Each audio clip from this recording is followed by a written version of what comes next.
एक रानी और जिन्न के मिलन से जन्मा एक बालक। शिलाकोट के ऊंचे किले में रहने वाली रानी आर्या अपनी बुद्धि और सुंदरता के लिए प्रसिद्ध थी, लेकिन उसके भीतर एक रहस्य था। वह रातों को अजीब सपनों से डर जाती, जैसे कोई अदृश्य शक्ति उसे पुकार रही हो। एक रात किले के पुराने तहखाने में उसे एक प्राचीन चिराग मिला, जिसके बारे में कहा जाता था कि वह अजहेर नाम के एक शक्तिशाली जिन्न का कारागार था। जैसे ही रानी ने चिराग छुआ, नीली आग की तरह एक धुआं उठा और एक गहरी आवाज गूंजी। रानी से तुमने आर्या मुझे चौंक क्यों गई, जगाया है? पर भीतर कहीं एक अजीब खिंचाव महसूस हुआ, जैसे जिन्न उसकी आत्मा को पहचान रहा हो। जिन्न अजहेर का प्रस्ताव अजहेर बोला, तुम्हारी शक्ति अधूरी है रानी। तुम्हारी शक्ति अधूरी है, चाहो तो तुम ये चिराग ले लो, लेकिन बदले में तुम्हारे साथ सोना चाहूंगा। से चुकानी होगी, जो मैं चाहूंगा तुम्हें देना होगा। आर्या शक्ति चाहती थी, लेकिन डर भी था। फिर भी उसने चिराग को स्वीकार कर लिया। अजहेर, जिन्न और रानी ने रात भर संभोग किया। उसने अपनी नीली ऊर्जा आर्या की नसों में उतार दी। उस रात आर्या रोशनी से भर गई, पर सुबह जागी तो उसे अजीब कमजोरी, चक्कर और एक अनजाना डर महसूस हुआ। पूरी कहानी के लिए चैनल को सब्सक्राइब करें। 500 लाइक होते ही अगला पार्ट आएगा कुछ हफ्तों बाद। महल की वैद्य ने बताया, रानी आप गर्भवती हैं।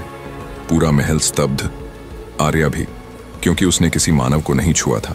वह समझ गई, ये जिन्न अजहेर की ऊर्जा थी, जिसने उसके भीतर एक अलौकिक जीवन जगा दिया था। सस्पेंस शुरू। बच्चा कौन है? आर्या हर रात एक अजीब आवाज सुनती, मैं तुम्हारा खून हूं, मुझे जन्म दो मां। यह आवाज इंसान की नहीं थी। और तभी किले में एक और अलौकिक शक्ति प्रवेश करती है। काया सदियों से जिन्न मानव संतान की ताकत चाहती थी। वह रानी से बोली, यह बच्चा दुनिया का सबसे शक्तिशाली अस्तित्व बनेगा और मुझे वो शक्ति चाहिए। रानी आर्या, तुम उसे जन्म दोगी या मैं तुम्हें मारकर उसे ले जाऊंगी। जिन्न अजहेर का सच। रानी ने अजहेर से पूछा, क्या तुमने मुझे धोखा दिया?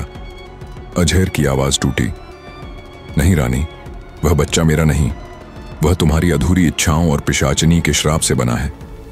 काया सदियों से तुम्हारी वंश रेखा को खत्म करना चाहती थी।